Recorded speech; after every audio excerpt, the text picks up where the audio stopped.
Hi friends, MMA Store Madurai. So இன்னைக்கு இந்த வீடியோல என்ன பார்க்க போறீங்கன்னு பார்த்துட்டீங்கன்னா நம்ம ஸ்டோர்ல சிக்னேச்சர் ப்ராடக்ட் பேப்பர் ரோஸ்டாவா. ஸோ அதில் நியூ மாடல் வந்து இந்த வீடியோவில் நான் உங்களுக்கு காட்ட போகிறேன்.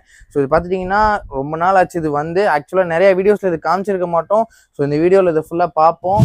ஆக்சுவலாக இதில் வந்து காம்போவுமே இருக்குது. ஸோ அதுவுமே நம்ம சேனலில் போனீங்கன்னா அந்த காம்போ வீடியோமே நீங்கள் பார்க்கலாம். காம்போவாக பர்ச்சேஸ் பண்ணிக்கலாம், இல்லை சிங்கிள் ப்ராடக்ட்டுமே பர்ச்சேஸ் பண்ணிக்கலாம்.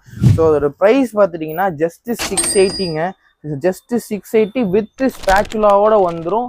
With free shipping all over Tamil Nadu இருக்குது. ஸோ இது ஒரு 12 inch ரவுண்டு தோசை தவா. இதில் ஸ்பெஷல் என்னன்னு பார்த்துட்டிங்கன்னா இந்த ஹேண்டில் பார்த்துட்டிங்கன்னா உங்களால் ஒரு கை ஃபுல்லாகவே உள்ளே விட்டு ரெண்டு சைடுமே பிடிச்சி உங்களால் யூஸ் பண்ண முடிகிற மாதிரி இருக்கும். ஸோ இது ரொம்பவே சூப்பராக இருக்கும். உங்களுக்கு ரெண்டு கையில் நீங்கள் யூஸ் பண்ணல உங்களுக்கு வெயிட் லெஸ்ஸாக நீங்கள் ஃபீல் பண்ணுவீங்க. ஸோ இது 12 inch டயா இருக்கிற ஒரு 6 mm திக்னஸ் இருக்கிற ஒரு பேப்பர் ரோஸ்டாவா. ரொம்பவே ப்ரீமியமான ப்ராடக்ட். அஃபோர்டபுள் ப்ரைஸில் பர்ச்சேஸ் பண்ண நினச்சிங்கன்னா நம்ம ஸ்டோரை நீங்கள் கண்டிப்பாக விசிட் பண்ணி பர்ச்சேஸ் பண்ணிக்கோங்க. உங்கள் ஃப்ரெண்ட்ஸ் அண்ட் ஃபேமிலிக்கு ஷேர் பண்ணுங்கள். ஃபாலோ அண்ட் சப்ஸ்கிரைப் பண்ணிக்கோங்க. தேங்க்யூ ஃபார் வாட்சிங்.